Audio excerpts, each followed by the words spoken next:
El día 4 de marzo del presente año, Diario La Tercera publica lo siguiente. Carolina Toá renuncia al Ministerio del Interior para asumir candidatura presidencial. La tarde de este martes, tras reunirse con el presidente Gabriel Boric, la jefa de gabinete dio a conocer su decisión. Álvaro Elizalde asume en su reemplazo en la cartera de Interior. Esta tarde se realizará cambio de gabinete. Hasta ahí el extracto de la noticia. Como ya todo el país lo sabe, Carolina Toá es la flamante candidata a la presidencia de la República por el Partido por la Democracia PPD. Uno de los ejes de su candidatura es la seguridad. Recordemos que ella tuvo a cargo el Ministerio de Interior y Seguridad Pública y que durante su gestión la delincuencia en el país no solo no pudo ser controlada, sino que además llegó a niveles que el país nunca había experimentado. Durante el primer semestre del 2024, la delincuencia, según estadísticas del gobierno, bajó un 10%, pero enfrentando el tercer mes del año 2025, el gobierno aún no publica las estadísticas del segundo semestre del año 2024, lo que probablemente significa que la cifra es muy alta y no conviene publicarla. Esto último, por supuesto, no es más que una especulación de mi parte. No sabemos la cantidad de muertes por homicidio y tampoco la causa por la que el gobierno al terminar esta edición aún no publica las estadísticas. Hablemos de cifras. Exclusivamente hablando de homicidios, durante el 2023 ocurrieron 1.248. Como ya expliqué, el gobierno aún no publica la cantidad de homicidios ocurridos en el 2024. Sin embargo, para hacernos creer que la situación va mejorando, ellos sí publicaron las estadísticas del primer semestre que, como ya lo dije, indica una baja del 10%. En estricto rigor es una baja del 9,4%. Eso es considerando cada 100.000 habitantes. Así lo dio a conocer el Centro de Prevención de Homicidios y Delitos Violentos de la Subsecretaría de Prevención del Delito, que el año pasado entregó por primera vez una cifra unificada para este delito en el país, hecho que fue reconocido internacionalmente por la Organización de Estados Americanos, OEA. Al consultar en la inteligencia artificial sobre las estadísticas o las cifras de homicidios durante el 2024, estas no son exactas. Van desde 1.152 víctimas durante todo el año, publicados por el diario El Mercurio el 2 de enero del 2025 y, ojo, 2.700 víctimas informadas por la inteligencia artificial. Todo esto está sujeto a confirmación. Pero si la inteligencia artificial no se equivoca, estamos frente a un aumento nunca antes visto de homicidios en nuestro país. Como siempre lo decimos en este programa, no estamos haciendo una campaña política en contra o a favor de Carolina Toá. Tenemos claro que si el ministro fuera de la otra vereda, la situación sería, en el mejor de los casos, muy parecida. Naturalmente, lo que en este programa nos interesa es saber qué dice la Biblia al respecto. Junto con ello, quiero recordarle que nos mantenemos en una secuencia en la que estamos hablando acerca de la vida del Señor Jesús. Ya hablamos desde su nacimiento y hablamos algo de su infancia. Y vamos a ir recorriendo hitos hasta que terminemos en el mes de abril en lo que conocemos como la Semana Santa. Ezequiel capítulo 8, versículos 10 al 12 dice lo siguiente. Entré pues y miré, y he aquí toda forma de reptiles y bestias abominables, y todos los ídolos de la casa de Israel, que estaban pintados en la pared por todo alrededor. Y delante de ellos estaban 70 varones de los ancianos de la casa de Israel, y Jaazanías, hijo de Safán, en medio de ellos, cada uno con su incensario en su mano. Y subía una nube espesa de incienso. Y me dijo, hijo de hombre, ¿has visto las cosas que los ancianos de la casa de Israel hacen en tinieblas, cada uno en sus cámaras pintadas de imágenes? Porque dicen ellos, no nos ve Jehová, Jehová ha abandonado la tierra. Y me llevó a la entrada de la puerta de la casa de Jehová, que está al norte, y he aquí mujeres que estaban allí sentadas endechando a Tamuz. Y me llevó al atrio de adentro de la casa de Jehová, y he aquí junto a la entrada del templo de Jehová, entre la entrada y el altar, como 25 varones, sus espaldas vueltas al templo de Jehová y sus rostros hacia el oriente, y adoraban al sol, postrándose hacia el oriente. Y un pasaje más también hay en Ezequiel capítulo 11 versículo 23 dice: Y la gloria de Jehová se elevó de en medio de la ciudad y se puso sobre el monte que está al oriente de la ciudad. Hasta ahí el pasaje. Este pasaje narra uno de los momentos más significativos de la vida de Israel. En primer lugar, el profeta Ezequiel les llevaba en una visión al templo de Jerusalén, donde se topa con tres situaciones muy desagradables para Dios. Primero, los ancianos de Israel adoraban ídolos dentro del santuario. En las paredes tenían dibujados serpientes, reptiles y les ofrecían incienso. Esto en el templo de Jehová. Número 2, las mujeres de Israel lloraban por el dios Tamuz, que era una costumbre idólatra. Se lloraba al dios Tamuz, que se suponía que moría, pero volvía en la primavera del año siguiente. También dentro del templo las mujeres estaban haciendo esto. Y tercero, los sacerdotes de Israel daban la espalda al altar de Dios y adoraban al sol. Era una manifestación clara y tajante de que el pueblo había abandonado a Dios. Habían resuelto voluntariamente dejar la ley de Dios de lado. Era para ellos más valioso y digno de amor un animal o un ídolo como Tamuz y también el sol. Quizás si esto es un reflejo exacto de nuestro tiempo. Hoy día vemos un amor exagerado por las mascotas y tenemos leyes que las protegen, sumado a una cantidad de ídolos que hemos creado y finalmente una adoración del sol, lo que sería nuestro moderno tiempo, queda demostrado en un exacerbado interés por la protección del medio ambiente.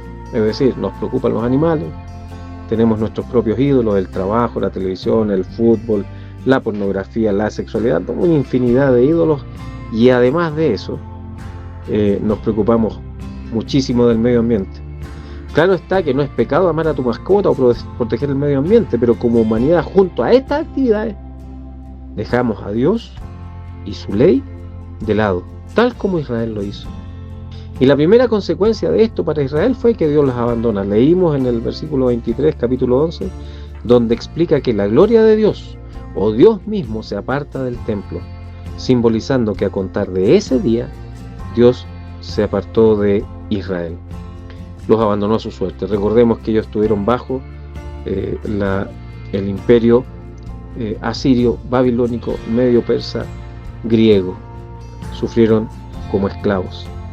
En términos muy simples y para que ustedes y yo podamos entender lo que hoy ocurre, cuando el hombre se aparta de Dios y la idolatría lo consume, Dios también se aparta del hombre y lo abandona a su suerte. Voy a leer otro pasaje, Oseas 4, versículo 1 al 3, dice así: Oíd palabra de Jehová, hijos de Israel, porque Jehová contiende con los moradores de la tierra, porque no hay verdad, ni misericordia, ni conocimiento de Dios en la tierra. Perjurar, mentir, matar, hurtar y adulterar prevalecen, y homicidio tras homicidio se suceden, por lo cual se enlutará la tierra y se extenuará todo morador de ella, con las bestias del campo y las aves del cielo, y aún los peces del mar morirán. Hasta ahí el pasaje. Lo que el pasaje nos está exponiendo es lo que ocurre cuando Dios se aparta de una nación, luego de que la nación resolvió apartarse de Dios. Perjurar, mentir, matar, hurtar y adulterar prevalecen, y homicidio tras homicidio se suceden. En definitiva, el apartarse de Dios significa la angustia en la manera de vivir que tenemos al día de hoy y también a nivel mundial. Mentir bajo juramento, mentir por la satisfacción de mentir, matar por la satisfacción de matar, ser ladrón como forma de vida, practicar el adulterio como una forma de vida y finalmente el aumento en la cantidad de homicidios. ¿Le suena conocido el ambiente? Efectivamente. Como seres humanos, gradualmente dejamos a Dios de lado, lo sacamos del seno de la familia, lo sacamos del parlamento, lo sacamos de las escuelas, lo sacamos de las universidades, lo sacamos de nuestras leyes, y así es como nos va. Para el pueblo de Israel no fue distinto de cómo nos está yendo ahora. Esta cantidad enorme de homicidios que van cada vez en aumento es el fiel reflejo de haber resuelto dejar a Dios de lado y Dios dejarnos a nosotros. Pero en este ambiente de anarquía, de angustia marcado por los homicidios, Dios entrega a Israel y al mundo entero la puerta de escape. Voy a leer ahora Mateo capítulo 4, versículo 17, dice así: Desde entonces comenzó Jesús a predicar y a decir: arrepentidos, porque el reino de los cielos se ha acercado. Hasta ahí el pasaje. Otro hito inmensamente significativo en la historia de Israel. Y aquí retomamos lo que queremos hacer, que es recorrer la vida de Jesús con este hito. Aquí es cuando Jesús comienza su ministerio público. Ya era un hombre aproximadamente de unos 30 años y sus primeras palabras fueron: arrepentidos, porque el reino de los cielos se ha acercado. ¿Qué significa esto? Recordemos algo, en Ezequiel fue el primero: Dios se aparta de Israel. Recuerda, lo acabamos de conversar, cómo Dios se apartó de Israel. Pero ahora, la mejor y más grande noticia que Israel podía recibir: el reino de los cielos se ha acercado. Ese Dios que se fue ahora vuelve. Dios mismo estaba de vuelta para restablecer una relación que se había cortado, no por Dios, sino por el pueblo. Dios, como siempre, lleno de amor y misericordioso, va siempre adelante atendiendo al hombre pecador, y si bien estamos tan acostumbrados a hablar de esto que pierde o tiende a perder peso, pero lo que estaba ocurriendo acá no es otra cosa más que Dios con nosotros. El que abrió el mar en el desierto a la salida de Egipto, el que dio el maná en el desierto, el que veían en una nube de día y en una columna de fuego en la noche durante la travesía por el desierto. Dios mismo ahora estaba en medio nuestro, en medio de Israel, en medio de la humanidad. Lo podían ver, tocar, escuchar. Imagine lo que es levantarse para ir a ver a Dios, ver sus milagros, escuchar su enseñanza, ser alimentado por Él. De verdad, un hecho demasiado significativo para Israel y también para la humanidad completa. Recordemos que Jesús había sido bautizado por Juan el Bautista como señal de arrepentimiento, a pesar de que Jesús no tenía pecado, no tenía de qué arrepentirse, pero en este acto se identifica con el ser humano. Comienza desde el día 1 de su ministerio tomando el lugar del ser humano, y Dios mismo validando cada paso que Jesús daba. Mateo 3:16 dice: y Jesús, después que fue bautizado, subió luego del agua, y he aquí los cielos fueron abiertos, y vio al Espíritu de Dios que descendía como paloma y venía sobre él, y hubo una voz de los cielos que decía: este es mi Hijo amado, en quien tengo complacencia. Hasta ahí el pasaje. Dios a Israel y a nosotros los gentiles nos entrega a Jesús, su Hijo, único en su género, único en unidad con Dios, único porque no hay otro en quien podamos ser salvos. ¿Qué sucedió con Israel? Ya todos lo sabemos. Lo rechazaron. A pesar de tener la profecía más clara en boca del profeta Isaías, voy a leerle la profecía para que entienda qué fue lo que rechazaron los israelitas. Despreciado y desechado entre los hombres, varón de dolores, experimentado en quebranto, y como que escondimos de él el rostro, fue menospreciado y no lo estimamos. Ciertamente llevó él nuestras enfermedades y sufrió nuestros dolores, y nosotros le tuvimos por azotado, por herido de Dios y abatido. Mas él herido fue por nuestras rebeliones, molido por nuestros pecados. El castigo de nuestra paz fue sobre él, y por su llaga fuimos nosotros curados. Todos nosotros nos descarriamos como ovejas, cada cual se apartó por su camino, mas Jehová cargó en él el pecado de todos nosotros. Angustiado él y afligido, no abrió su boca. Como cordero fue llevado al matadero, y como oveja delante de sus trasquiladores. Enmudeció y no abrió su boca. Hasta ahí el pasaje. Cada palabra de esta profecía dicha por el profeta Isaías apunta al Mesías, a Jesús el Rey, al Salvador de Israel y la humanidad. Sin embargo, ellos lo rechazaron. Un rechazo que se mantiene hasta hoy, y uno se pregunta, tal vez usted se pregunta, ¿cómo es que Israel, teniendo tanta evidencia, lo rechazó? Y voluntariamente escogieron ir al infierno, teniendo tanta evidencia que Jesús era el Hijo de Dios, Rey de Israel y Salvador del mundo. Bueno, la respuesta es sencilla, es por la misma razón. que usted ha vivido su vida ignorando a Jesús, trayéndolo a su vida solo como un amuleto para Navidad, Semana Santa o cuando tiene algún problema para pedir ayuda. La respuesta de Israel fue errada por la expectativa que tenían del Mesías. Para ellos, la necesidad que Jesús debía cubrir era proporcionar un libertador que venciera al Imperio Romano. Habían olvidado por completo el momento en que la gloria de Dios abandonó el templo. Ya ni siquiera estaba en sus mentes que el principal problema que tenían no era el Imperio Romano, sino que ellos mismos se habían convertido en enemigos de Dios. ¿Recuerdan lo que mencionamos al principio?